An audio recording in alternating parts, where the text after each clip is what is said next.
Hi viewers, మనం వచ్చేసి ప్రబోధులో part 1 వర్ణమాల గురించి తెలుసుకోబోతున్నాము. వర్ణమాల అంటే అక్షరాలు. ఇప్పుడు వచ్చేసి హిందీ వర్ణమాలమే కుల్ 52 వర్ణ హై. మొత్తం వచ్చేసి 52 వర్ణాలు ఉన్నాయి, 52 అక్షరాలు ఉన్నాయి హిందీలో. जिनमें से निम्नलिखित 13 वर्ण स्वर हैं. మొత్తం వచ్చేసి 13 వచ్చేసి అచ్చులుగాను और 39 వ్యంజన హై. 39 అంటే 39 హల్లులుగాను విభజించబడింది.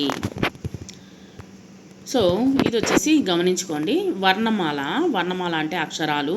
హిందీ వర్ణమాలలో మొత్తం వచ్చేసి 52 అక్షరాలు ఉన్నాయి. జిన్మే సే నిమ్నలిఖిత 13 వర్ణ స్వర హై. మొత్తం వచ్చేసి 13 వచ్చేసి మనకు వచ్చేసి వర్ణాలు అచ్చుల కింద తీసుకోవడం జరిగింది. 39 వ్యంజన హై. 39 హల్లుల కింద తీసుకోవడం జరిగింది. సరే, అచ్చులు అంటే ఏంటనేది మనం తెలుసుకుందాము. స్వర్ అని అంటారు హిందీలో, వొవెల్స్ అని ఇంగ్లీష్లో అంటారు. అచ్చులు ఆ, ఇ, ఈ, ఉ, ఊ, రి, ఏ, ఐ, ఊ, ఔ, అం, అహా. మనం వచ్చేసి అం, అహాతో కలిపి మనం రాయాలి.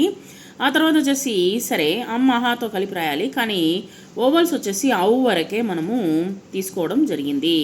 సరే, అమ్, అహాని ఏమంటారు అనేటువంటిది మనకు డౌట్ వస్తుంది. ఇక్కడ వచ్చేసి అమ్, అహా అనేటువంటి అక్షరాలను ఏమంటారంటే అనుస్వార్ అని అంటారు. అమ్ అనేటువంటి అక్షరాన్ని ఏమంటారంటే అనుస్వార్ అని అంటారు. అహా అనేటువంటి అక్షరాన్ని ఏమంటారంటే విసర్గని అంటారు. సో ఇప్పుడు మళ్ళా మనము అచ్చులు చూద్దాము. ఆ, ఇ, ఈ, ఉ, ఊ, రి, ఏ, ఐ, ఓ, ఔ.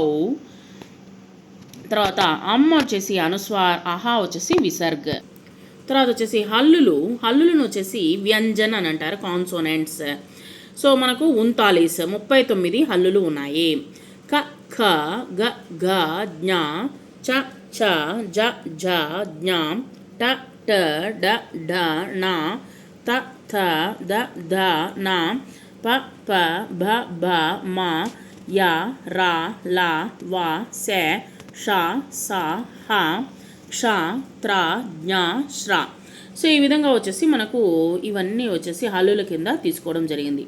సరే, ఇక్కడ వచ్చేసి క్ష, త్ర, జ్ఞ, శ్ర అనేటువంటి అక్షరాలు వచ్చేసి సంయుక్త వ్యంజన్ అని అంటారు. మిక్సింగ్తో కూడినటువంటి హల్లులు. ఎలాగా అంటే ఇప్పుడు కా, షా కలిసింది అనుకోండి, క్షాగా మారింది. తా, రా కలిస్తే త్రాగా మారింది. జ్ఞా, ఆ కలిస్తే జ్ఞాగా మారింది. షా ప్లస్ రా కలిస్తే శ్రాగా మారింది. అతిరిక్త వ్యంజన్ డ, ఢ, ఆగత్ ధ్వనియా ఖ, జ, ఫ అనేటువంటి అక్షరాలు వచ్చేసి ఆగత ధ్వనియా కింద తీసుకోవడం జరిగింది.